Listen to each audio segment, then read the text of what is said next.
What's going on, everybody? Welcome back to another episode of the Steelers Breakdown Podcast. Nick Farabaugh here.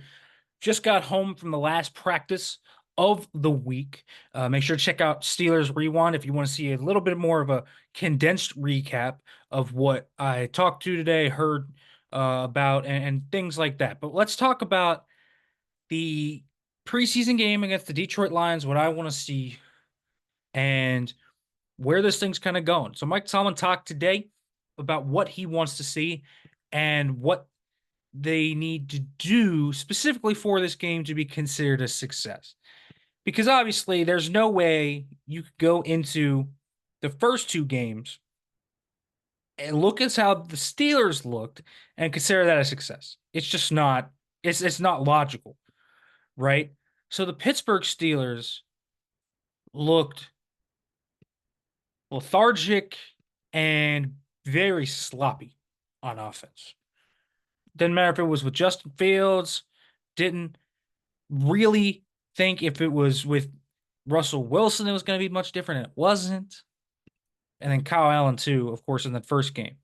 So all of these kind of stacked on one another, and eventually you got what you got, which was a mess. Now the defense looks great, so not a ton to kind of take from there or move forward with there, but lots to pay attention to on the offensive side of the football. So let's talk about a few things that I thought were interesting today from Mike Tomlin, specifically about Russell Wilson.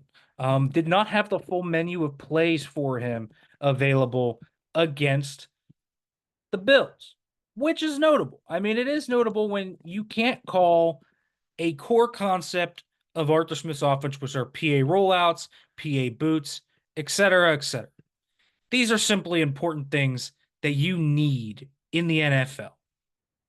And more importantly, when you are running wide zone like they are, that is something you need in the NFL.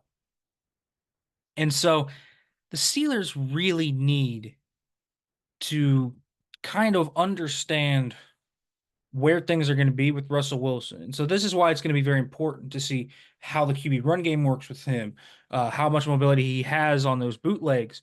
What can he do in the pocket? Can he win from the pocket more than Fields can? These are big constraints and kind of things that they have to learn about his fit in the offense. How does he throw over the middle of the field?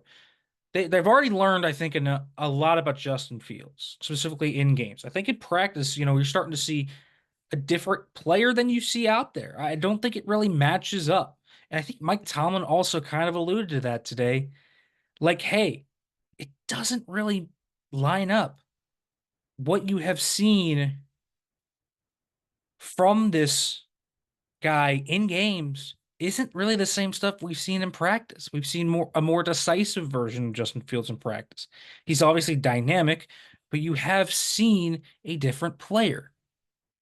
And so while you have seen him create a structure and create these magical plays, you haven't seen the same player that you've seen throughout practice. And that matters, right? If you are not the same player in practice that you are on the field, that's significant. And so I think they want to see the practice version of Justin Fields that they've seen, just like I think they want to see what Russ can do. So I think those are two big notes right away, right off the bat.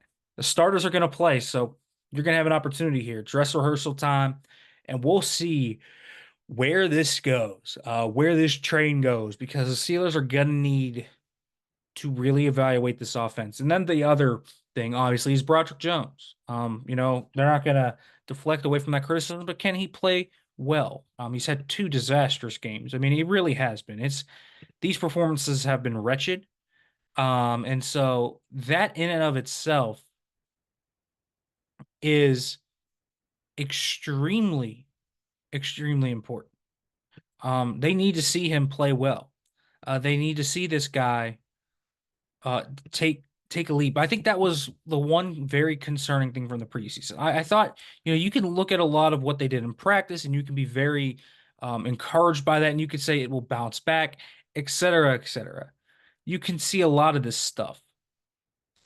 But I also think, more importantly, when you are breaking down concerns in the preseason, I think you also have to look at things that are fixable or things that are just landscapingly bad. And I think that is something with Broderick Jones that made that legitimately concerning. His performances have been legitimately concerning.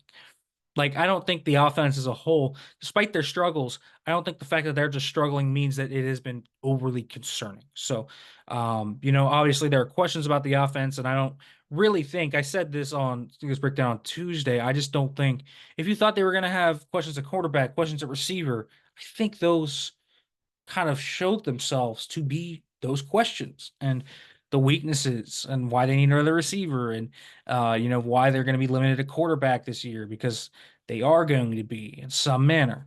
And so I think that is something you take away from all of this too.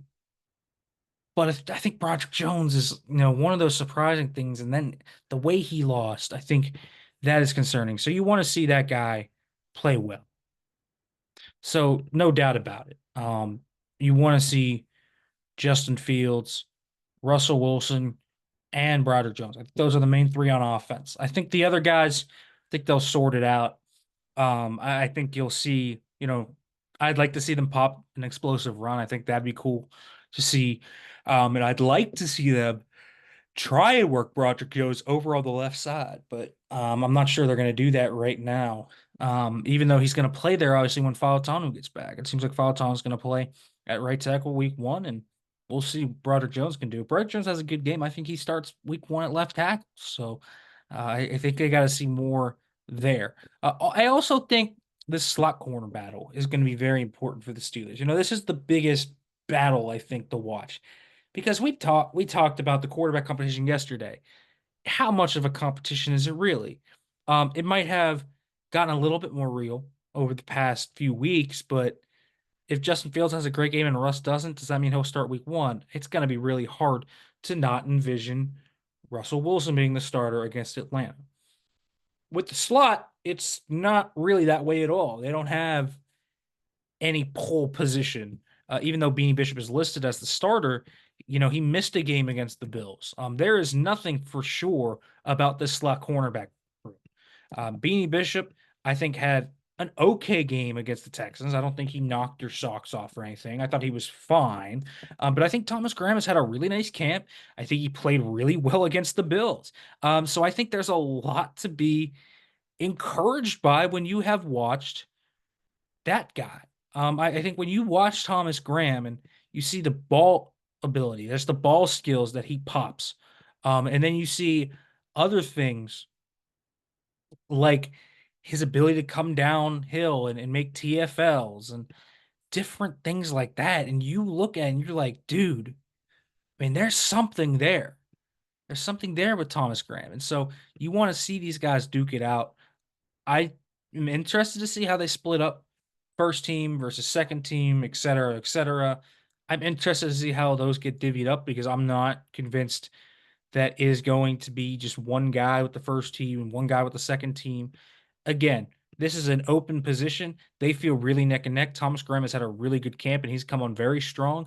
Even though you believe in Beanie Bishop, and I like Beanie Bishop as a player, I think he's a feisty player that's fearless and has the right mentality to be the type of slot corner the Steelers want. I also think you have to understand within the grand scheme of things, okay, where do you look at this and say, what fits our scheme best? What do they need out of the slot, et cetera, et cetera? Because Thomas Graham is coming on very strong. So those are the 4 key things I think to watch from this game. And, especially because more importantly, you are a team that the offense has been the microscope of this entire team. You went and fixed the offensive line. You went and drafted 3 guys there. You traded Deontay Johnson. You're trying to put together some things in that room, and then you're trying to see what's going to happen at quarterback. And so all of this comes together, and it's like, all right, so where is the next step for this offense? What's going to get it on track? And I think that's going to be very important for the Steelers when it goes into the grand scheme of things. So this offense is going to be important to see. They're going to want to get out on a good foot, and they're going to want to have one of those days where they've had really good practices. I've seen them, but it hasn't translated yet into a game. So we'll see if that can happen on Saturday.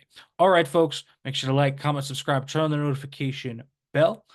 Make sure if you're listening to this on a podcasting platform, make sure to leave a review as well. Back tomorrow for more Steelers Breakdown.